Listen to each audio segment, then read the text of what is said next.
I think sometimes when people are looking at, religion and the Catholic Church, it's not always associated with a safe place. And it might seem like a safe place from the outside, and because of like certain things that have been going on, different scandals, like it doesn't feel always like it's a safe place to be, especially when you're bringing up certain topics that people just don't want to touch on, And I think we both want, like, this here to be somewhere where people can feel safe speaking their minds and being able to have this back and forth where it's not anyone ever coming after somebody or their choices or their mindset, their position on things. It's a place where, we're bringing faith into the conversation, most definitely, but it is somewhere safe to be where there is no judgment. And I think that's a big thing that'll hopefully be able to touch a lot of people who are listening,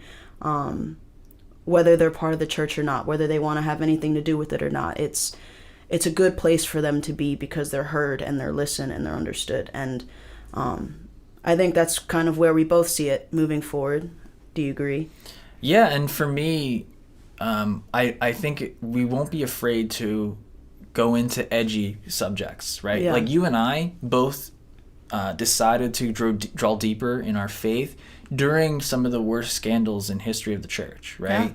Yeah. Sexual abuse and all of that is very real, and we're not going to shy away from that. That's an honest discussion. The truth of that is, abuse happened, right? Definitely. And that's something as a community we have to deal with, not only within the church, but that has repercussions in all of society, right? Mm-hmm. Like you said, the Catholic Church for many people in society is not a safe place, right? And for some cases, that was the truth, right? Yeah. The truth of that is, there was abuse happening, real pain, right? That people are still living with today. Yeah. And that's something not to sugarcoat. And that's one of the points of this too, is this show, this podcast, is not going to try to sugarcoat anything, right? If someone wants to bring up a topic that's hard to touch on, we're going to talk about it. And you know what? We're going to be authentic when we do it and genuine, right?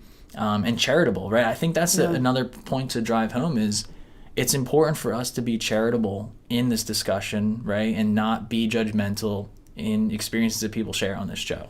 And I think you and I are on the same page with that for the most part.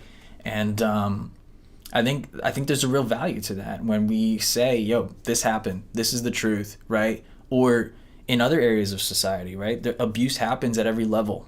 Yeah. There's self-abuse when someone chooses to, abuse substances. There's self-harm.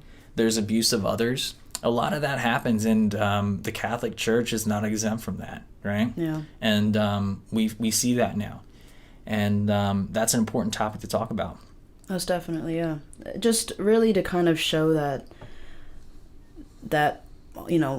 being authentic, what we're saying we're going to do, and it's like that is included as well. Of course, we're going to have topics where it's a little bit more like lighthearted and, nice things to talk about, of course, but like you said, like we don't have any reason to shy away from something that's very much a part of the community we're in, and it's unfortunate and it's sad and it's wrong and it shouldn't be a part of it, but it is, and we have to be able to acknowledge that if we're going to sit here and say we're going to have real conversations, and that goes for anyone who is here and is a part of it as well. It's like I want them to be able to feel safe giving their opinion towards certain things, and hopefully maybe reaching other people who have had similar opinions or similar questions, who have been like, I would have assumed A, B, and C from this, when in reality it's these things or whatever else. So I definitely agree with just keeping it authentic and